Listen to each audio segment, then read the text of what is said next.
All right, welcome back, everybody. I want to talk to my pre-med homies once again. Now, if you're new here, I'm a hospitalist physician and I also do some urgent clinic work.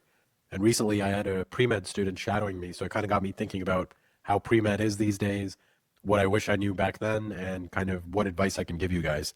So I'd like for this to be focused on kind of the bigger picture and the stuff you don't hear about often. I'm not going to be speaking about how to get a good GPA or MCAT. There's plenty of videos on that. And honestly, if that's not on your radar by now, you might be in trouble. So I'm just going to assume that you're already taking care of this and you can watch our other videos or whatever is out there, but we're going to focus on the other aspects because everyone focuses on just these two numbers during their pre-med years. And it is very important. These two things matter a lot. And at the vast majority of schools, these are what get your foot in the door. So I'm not saying that they're not important. You should absolutely focus on them, which I hope that you are. But keep in mind that these just get your foot in the door. This video is more so about what separates you after that point. Because once you're past that cutoff of whatever that school is looking for and they've invited you for an interview, these two are basically irrelevant. I would not recommend bringing them up during your interview or in any of your examples for interview answers because frankly, it's just boring.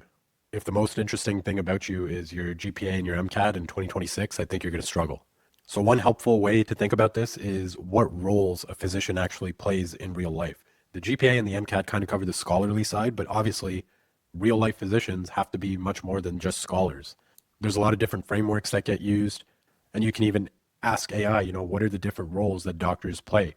And the point of this is it might spit out things like, obviously, medical expert, communicator, leadership, and there's tons more. But my point is, I would recommend that you search this up specifically and get a few together, and then think about everything that you do in pre-med through the context of these roles. A lot of these admission committees, maybe not directly, but even subconsciously, they're going to try and group stuff that you do and who this person is into these various roles. Like, hey, has this person shown through the things that they've done in their life any of these roles at all?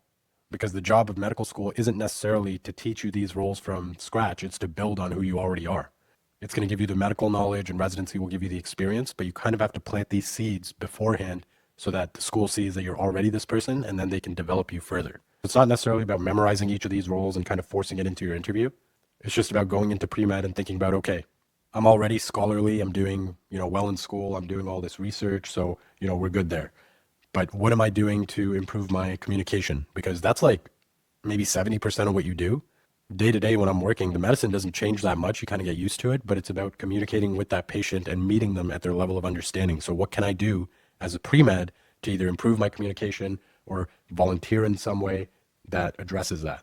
Same thing with leadership. It's not about signing up for a bunch of clubs or making your own. It's about genuine leadership experiences. So for example, back in my example, I remember this specifically from my interview. They asked me some question about leadership, and literally the example I used was when I used to work as a baker at a coffee shop. My example to them was, hey, whatever role I play, I try to be a leader and try to advance in that role regardless of what it is. Obviously, I didn't want to be a baker at a coffee shop the rest of my life, but while I was there, I tried to be the best that I could. I tried to train the new trainees. I tried to step up and help in any way I could. And obviously being a baker at some coffee shop has nothing to do with being a doctor, but just showing that willingness that, hey, I'm naturally a leader. This is how I've developed this skill through my experiences. Stuff like that matters. Now, the other thing I wanted to talk about is clinical exposure. Almost everybody's application will have and should have some form of shadowing or scribe work, or they worked as a ENT or a PSW, some sort of interaction with patients. And this is good. But again, you want to be careful with, is this just something I'm putting on my application to check a box, or did I actually learn something from this experience? Because whatever you put in your application, it might sound great on paper, but your job is basically to sell that in your interview. And in order to do that, you actually have to have genuine experiences from each of the things you've done. A lot of applications just read like a grocery list, like, oh, this person was at like 15 different hospitals and they did scribe work or something small for a few hours here and there. It's very obvious when it's something like that versus, hey, this person maybe only did one thing for clinical exposure, but there's depth there.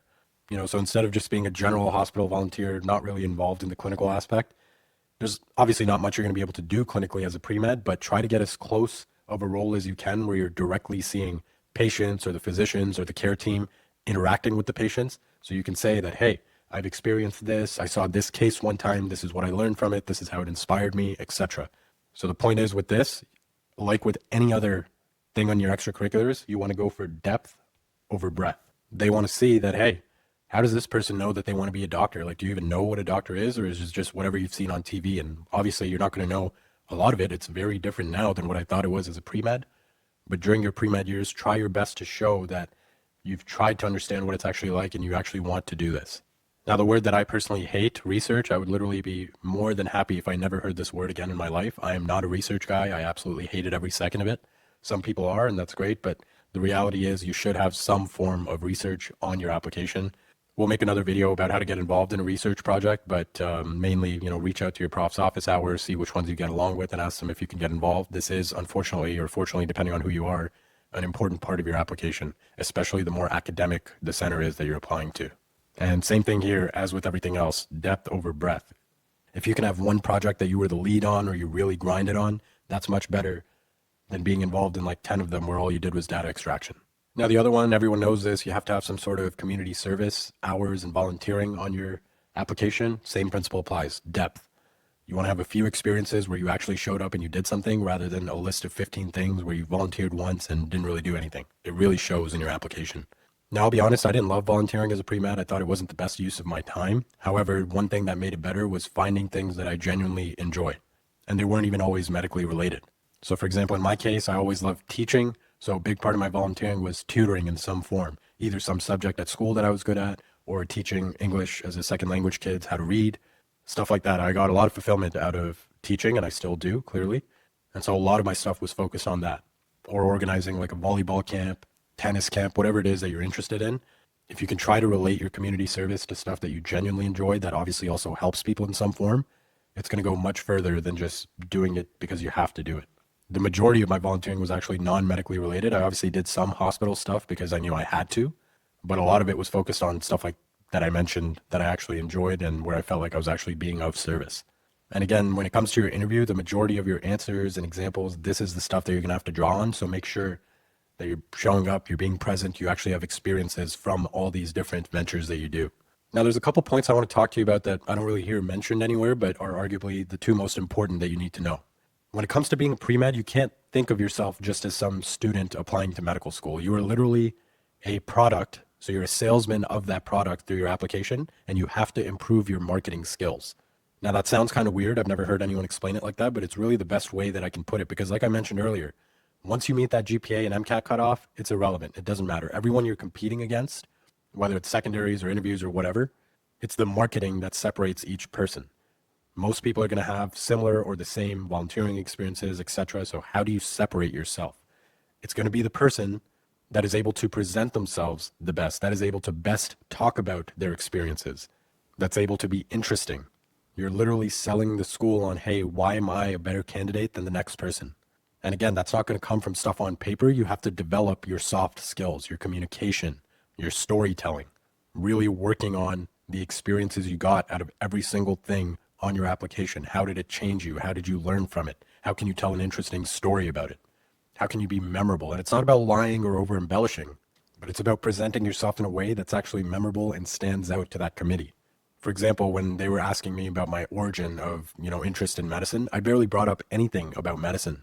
My story was focused on, hey, I grew up in this rough neighborhood when I was a kid and I was bullied and I saw a lot of bullying. And that was kind of the thing that planted the seed for me wanting to help people with whatever I did in my life. I actually wasn't sure that I wanted to be a doctor. I didn't even think I could do it. But I did know that whatever I did, I wanted to be in a position where I could help people in need. And I'm thankful for having gone through that experience because that's what planted the seed in me. And then as time went on and I realized, hey, through school, I'm actually interested in this science stuff. And hey, if I really apply myself, I can do well in school. That started to build my self-belief.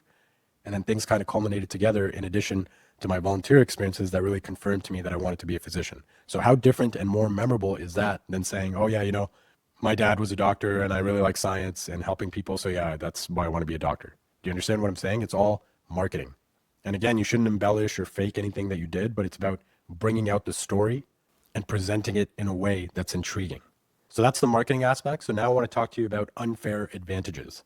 So listen, the reality is there's a limited number of spots and there's way more applicants. So by definition, it's a competitive environment. Do not ever do anything unethical.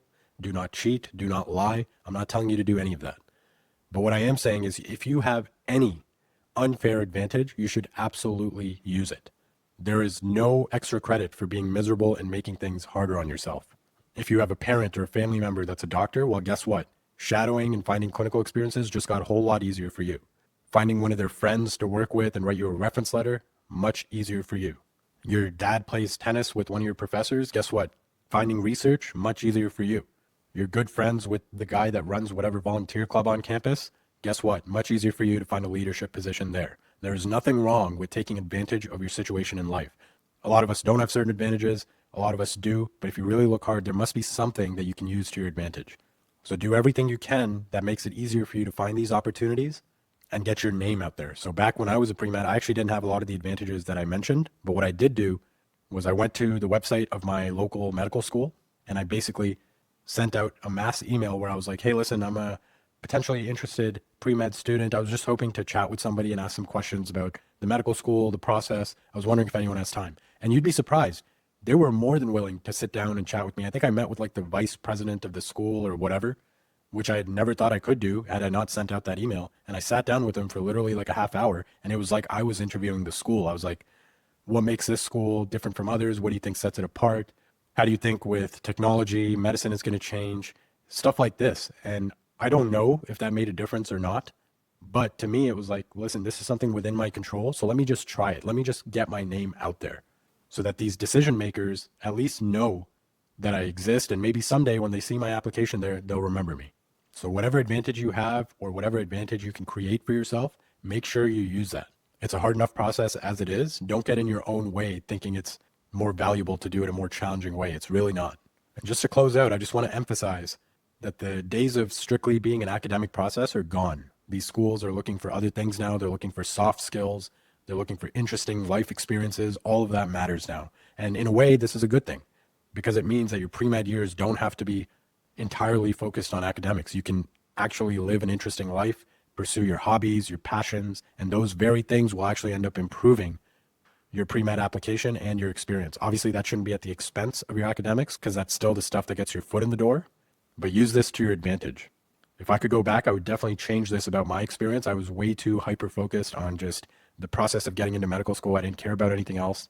And although I got in on my first try, and I'm grateful for that, it did cost me a lot too. I don't have very many college memories or good times because I just didn't do them because I felt like everything was a distraction and everything just has to fit with my goal of being a medical student and contribute to my application. But that's no longer the case. You can just do stuff that you enjoy, you can learn, you can gather these experiences, and these very things are going to end up making your application more interesting.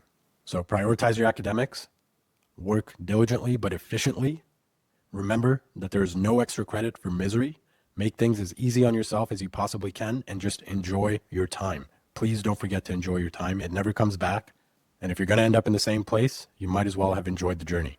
So I hope that was helpful for you guys. Check out the description for our newsletters, our community, more resources.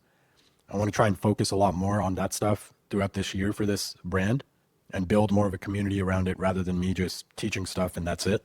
I'd like to do more in-person things, live Q&As, stuff like that, whatever you'd find helpful. As I said, I love to teach. So any topic you want to hear about, any questions you might have, feel free to leave them in the comments. And if I feel like there's a good topic there for a video or a podcast, then I'll try my best to make that. All right, so good luck. All the best. I'll see you next time.